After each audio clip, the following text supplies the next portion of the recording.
Unfortunately, I will probably never feel like I have enough books. You would think that I do, but then Bookoutlet has a sale. And then, you know, whatever book buying ban that I was potentially trying to go on is over with. Or a new release comes out. Or a pretty book is just sitting there alone on the shelf. And you know, I don't want books to feel alone. I want them to be with their friends. And you know what's just as important as them having friends? Them having a home. They are loved.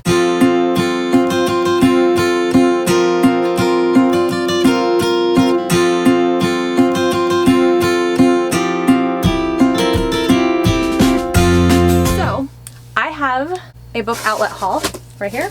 We got a big box this time. I just done an order like not too long ago, which I'm sure you guys have already seen that video. If not, I'll leave that up there. I usually only do maybe like a book outlet buying thing, maybe like once a month. This actually ended up being twice this month because right after I purchased my last box, they sent me an email saying that they were having a sale. There was quite a bit of other things in there that I was kind of really interested in. So that 1 month turned to 2 months. But the wonderful thing about Book Outlet is the fact that they're cheap. They get tons of books for a really good price and can't really complain with that because who doesn't want to save a little bit of money for something that they were trying to get anyway? Book Outlet, I just wanted to say thank you so much. You gave me a $4 off any $20 purchase coupon.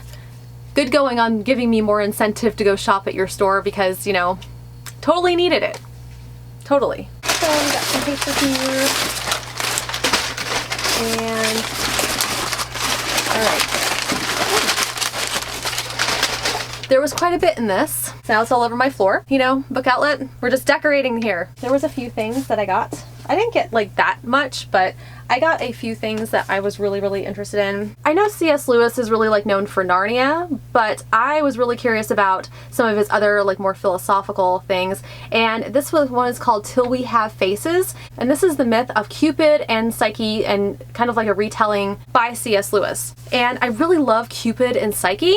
So I was actually really super excited to see this on there. It's one of my more favorite myths between the heart and the head because, you know, Psyche has to do with the head and Cupid, you know, deals with the heart. The next book that I got was actually just a very short book. This book is also by C.S. Lewis. It's called The Four Loves and it deals with affection, friendship, eros, and charity. And C.S. Lewis, I've heard a lot of good things about more of his philosophical stuff. Like he was definitely a devout Christian, but I'm very open-minded to different religions. I know that I don't typically talk about it, but I was in a club in college where we actually had get-togethers of people coming together from all different religions, and each one would set up a table at our college and they would come up, basically like we set it up so people could ask questions. I am very open-minded like when it comes to religion and a lot of other things, and I really wanted to read this because I really wanted to see how his interpretation of those four loves was seen by him. The next book that I got is The Fated Sky. This is actually about a mathematician, computer astronaut. This is actually book 2 for the Lady Astronaut series. The first one is called The Calculating Stars. It was kind of like, it's very female dominated. I actually got that one a couple months ago, I think, off of Book Outlet also. So now that they have the second one, I want to get around to reading these as soon as possible because I have been in the mood for some female dominated space stories. I don't know how many more of these they are going to be making, but these have been getting really high ratings on Goodreads, and so when I saw that they had the second one, you know, I kind of had to splurge. And so the next book that I got is by Jennifer L. Armentrout. I have seen this circulating around YouTube community, and I guess this is actually by the same author that wrote Lux. I personally have never read Lux. I don't know really much about it at all, but I know that this book has been getting very well received. 17-year-old Eve Dasher knows firsthand the devastating consequences of humanity's war with the stunning, otherworldly Lexan. Evie was just a kid when the aliens were defeated, but her life was forever changed when her father, Sergeant Jason Dasher, was killed during one of the deadly battles. When Evie is caught up in a raid of a notorious club known as one of the few places where humans and the surviving Lexan can mingle freely, she meets Luke, an unnaturally beautiful guy she initially assumes is a Lexan. But he is in fact something much more secret and much more dangerous. Her growing desire to know about Luke will lead her deeper and deeper into a world she's only heard about, revealing secrets long buried, a betrayal that could tear her life apart, an attraction that could be the very end of her. Does anybody know if I have to read the Lux series to read this? If you guys could leave a comment down below, I would really, really appreciate it. I don't like starting in the middle of series, and this kind of sounds like they mentioned Lux a few times, so I'm not really sure if this is something that I'm actually going to have to read Lux for. So I'd appreciate the feedback if you guys could. So this is the next book, Sanctuary. I was seeing like this around quite a bit, and I'm kind of surprised like that it didn't do better because the premise for this sounds really amazing. And this is by Karen Lynx. And also like that this actually, the premise for this sounded really amazing in general, but also like it got a really decent score on Goodreads. And so I'm not like really sure like why I haven't seen more of this book around. I think they had like this like during the sale for like $3.50 or so, which I mean for a book that I was looking at anyway, like I'm really glad that I finally have it. Kenzie holds one truth above all. The company is everything. As a citizen of Omnistellar Concepts, the most powerful corporation in the solar system, Kenzie has trained her entire life for one goal: to become an elite guard on Sanctuary, Omnistellar space prison for superpowered teens too dangerous for Earth. As a junior guard, she's excited to prove herself to her company, and that means sacrificing anything that won't propel her forward. But then a routine drill goes sideways, and Kenzie is taken hostage by rioting prisoners. At first, she's confident her commanding officer, who also happens to be her mother, will stop at nothing to secure her freedom. Yet it soon becomes clear that her mother is more concerned with sticking to Omnistellar's protocol than she is with getting Kenzie out safely. As Kenzie forms her own plan to escape, she doesn't realize there's a more sinister threat looming, something ancient and evil that has clawed its way into Sanctuary from the vacuum of space, and Kenzie might have to team up with her captors to survive, all while beginning to suspect there's a darker side to the Omnistellar she knows. Supernatural teens, space prison, something ancient lurking out in space that's coming to get them. I think that's a recipe for like some awesomeness here. So, alright, so the next book that I have is To Like the Lightning by Ada Palmer. This is the first book in a series, and I have heard quite a bit about this also. I've heard it's a very complicated storyline. It's got like a lot of, like pretty much everybody like in this civilization, I believe, is like non-binary, I think it is, and they don't like really have a religion. So the actual outline for this is: Mycroft Canner is a convict. For his crimes he is required, as is the custom of the 21st century, to wander the world being as useful as he can to all he meets. Carlisle Foster is a sensayer, a spiritual counselor in a world that has outlawed the public practice of religion, but which knows that the inner lives of humans cannot be wished away. The world into which Mycroft and Carlisle have been born is as strange in our 21st century eyes as ours would be to a native of the 1500s.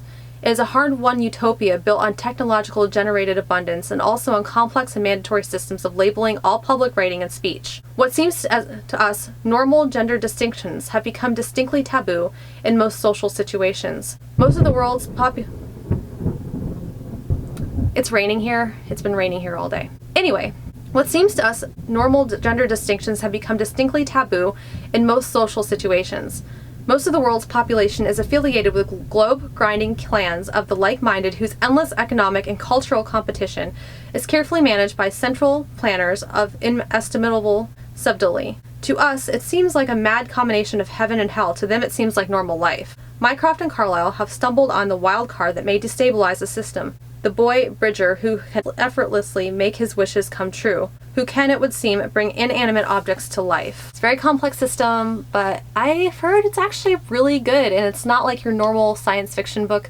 Obviously, like, it's got like a lot of other elements, so really, I don't know, I'm really excited for all these books, but there's just so many good ones in here. So the last set that I have, I actually got off of there for like $16, and they are the Keeper of the Lost Cities collection, books 1 through 5. I've heard a lot about these, and every time I go on Goodreads to kind of, because I like to kind of compare, you know, like star ratings to see like if I'm actually going to be interested in it or if it actually seems to be doing well. You know, I mean, as much as I love a good deal on books, I don't buy books just to buy books. I buy books like that I'm legitimately interested in.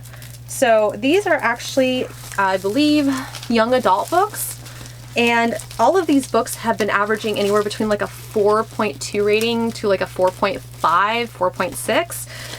So I knew when I saw these for super cheap that I was going to be very interested in them. And they are actually a pretty thick book. I mean, this is just the first like one, and the writing is like not super small, but it's also not super large either. 12-year-old Sophie Foster has a secret. She's a telepath and has a unique ability to hear the thoughts of everyone around her, something that she's never known how to explain, and has made her an outcast, even in her own family. But everything changes the day she meets Fitz, a mysterious boy who appears out of nowhere and also reads minds. He discovers there's somewhere she does belong, and staying where she is will put her in a grave danger.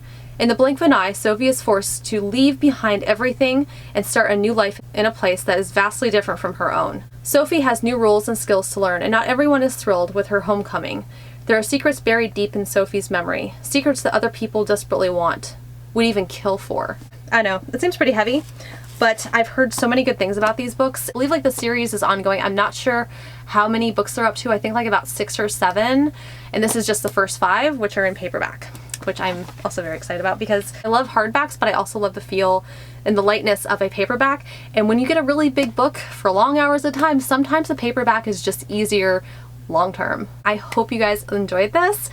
Chances are I'm probably not going to be a good girl because, you know, this is coercion, but I'm very happy that you guys are coercing me because, you know, Bookoutlet and stuff. And Bookoutlet's actually quite fabulous. So thank you guys so much for joining me. If you guys like this video, hit the little like, hit subscribe, and hit the little bell icon if you guys want to receive emails every time I post. They really do help me out, so please help me out. I appreciate it so much. Also, if you guys want to interact with me, I am on Goodreads, Twitter, Instagram, and Amazon. Those links are linked in the description below, and I hope to see you guys again very soon.